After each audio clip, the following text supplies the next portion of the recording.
We all know who the main players backing Ukraine in its war with Russia are. It's primarily the United States and the European Union. These two allies have provided general financial, military, and political aid to Ukraine since the beginning of the war. But do you know that there's another player that's silently come to the fore? It is South Korea. Seoul has emerged as an unexpected player in the Russia-Ukraine war, and it is not just diplomatic support we are talking about.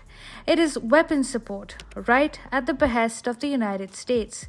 You see, South Korea is supplying arms to Ukraine that will serve as alternatives to decades-old Soviet-era weapons. This supply is reaping massive rewards and filling South Korea's coffers. But at what cost? And what does this mean for South Korea's ties with Russia? Hello and welcome. This is Shubhangi Sharma and you're watching First Post. South Korea, the East Asian nation on the southern half of the Korean peninsula, is raking in the moolahs thanks to its booming defense exports. South Korea's defense exports totaled to about 17 billion US dollars as of November 2022, up from 7.25 billion US dollars a year before. This sharp spike comes amid the war in Ukraine.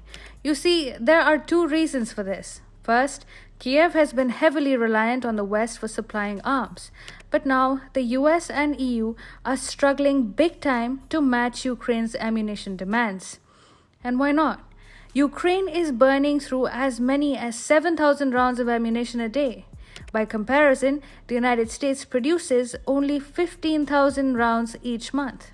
So the USA's arsenal is depleting faster than ever before. So it was bound to turn to other nations for supplies. In comes South Korea. South Korea has been offering advanced weapons at competitive prices and, most importantly, promising to deliver them on time. A US official revealed last month that the US will buy 100,000 rounds of 155mm howitzer artillery from South Korean manufacturers to provide to Ukraine in a deal the two governments have been working on for some time.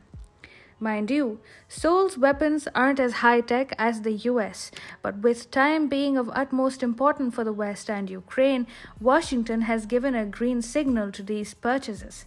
Second, EU nations have realized that increasing their defense spending is the only way to secure themselves from any possible Russian threat. This is why Poland, for instance, became the only second NATO member after Turkey to buy weapons outside the alliance.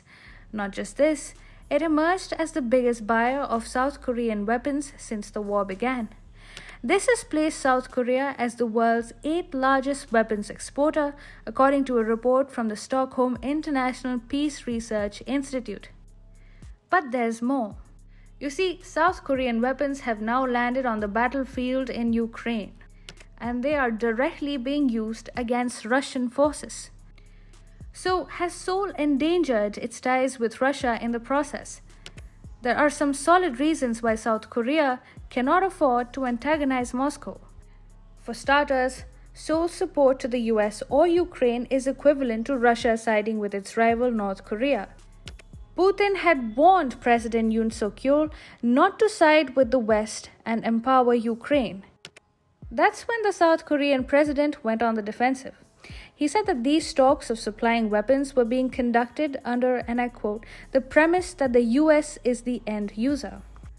He said, "We've provided humanitarian and peaceful assistance to Ukraine in solidarity with the international community, but never lethal weapons or any such things. In any case, it's a matter of our sovereignty, and I'd like you to know that we are trying to maintain peaceful and good relations with all countries around the world, including Russia." So, for South Korea, it is the US buying South Korean weapons on the pretext that it will use them for itself. What South Korea is not comfortable with is the fact that these weapons have evidently reached Ukraine. South Korea is in a very delicate position. On one hand, it is making billions of dollars by exporting arms, but selling weapons to nations like the US has meant that it has also entered the Russia-Ukraine war. In the process, Seoul has strained ties with Russia, and if it does not take remedial measures, could it risk aggravating the border conflict with North Korea? What do you make of South Korea's position? Do let us know in the comments.